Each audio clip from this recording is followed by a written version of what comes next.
Hello bachcho, so let's see this question. The question says a radioactive isotope has a half-life of T years.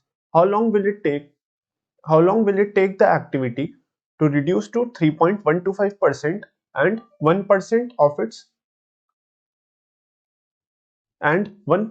its original value. तो देखिए अगर हम इसको solve करें तो हमारी जो गिवन वैल्यू है जो हमें हाफ लाइफ दी है basically half life is given T years in the question and में पूछा है कि जब वो 3.125% रिड्यूस हो जाएगा तब उसकी जो हमारी एक्टिविटी होगी वो कितनी होगी। एंड अगर हमें 3.125% दिया है तो n अपॉन n नॉट की वैल्यू हमारी हो जाएगी 3.125 divided by 100, so this will be approximately equal to 1/32। तो n अपॉन n नॉट दिया है हमें 3.125%। एंड अगर हम फॉर्मूला देखिए n अपॉन n नॉट हमारा जो इक्वेशन होती है that is n upon n naught equals to e raise to the power minus lambda T. This is the radioactive equation. यहाँ पे हमारा लैम्डा होता है decay constant, lambda here is the decay constant and T here the small T here is the time after which n naught reduces to n amount of sample. तो यहाँ पे अगर हम देखें n अपॉन n नॉट है 1/32, so we can write 1/32 is equals to e raised to the power minus lambda t. Taking ln both sides, ये हमारा बन जाएगा ln1 minus ln32 equals to minus lambda t.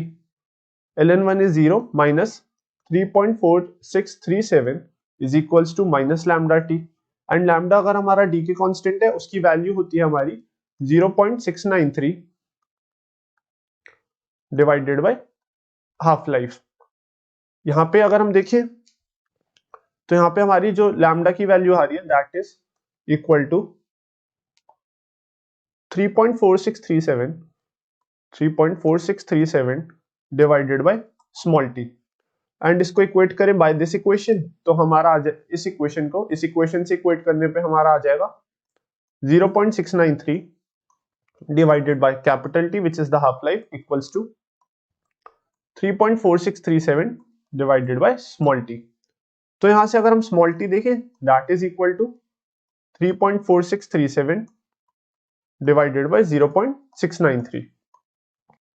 And बच्चों upon solving जो हमारी ये value बनेगी time की ये अप्रोक्सीमेटली बन जाएगी हमारी 5t के बराबर। सो हमारी t टाइम के बाद जो हमारा ओरिजिनल सैंपल से 3.125% ऑफ द सैंपल बचा रिड्यूस हो जाएगा 3.125% of the original sample after this much amount of time which is 5t and capital T here is the half life of the sample। अगर हम इस क्वेश्चन का B part देखें in the B part it says कि हमारा how long will it take for the activity to reduce to 1% of its original value. So basically हमारा जो sample है उसका जो 1% रिड्यूस हो जाएगा वो हमारा कितनी देर में होगा। तो यहाँ पे अगर हम देखें तो हमारा बेसिकली 1% हमारा n upon n naught which is equal to 1/100। Basically हमारा 1% हो चुका है of the original sample n naught after some time small t। तो अगर हम इसको आगे देखें तो यहाँ से हमारा ये बनेगा 1 n अपॉन n नॉट की अगेन इक्वेशन लिखिए which was e raise to the power minus lambda t। So this will become 1/100 equals to e raise to the power minus lambda t। Taking ln both sides ln1 minus ln100 equals to minus lambda t।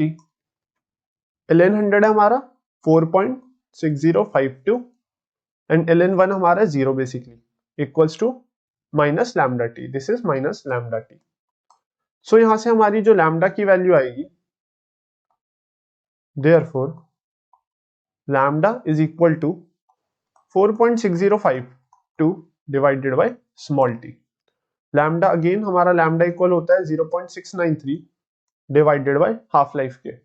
So this will be equals to 4.6052 divided by small T. तो यहां से जो small T की value आ गई that will be equal to 0.693 this will be 4.6052 divided by 0.693 into capital T. So यहां से small T की हमारी वैल्यू आ जाएगी that will be equal to 6.645 t years। So this is the time after which our radioactive sample reduces to 1% of its original value. So this will be the answer for this question. So I hope bachcho you understand this question well, and best of luck.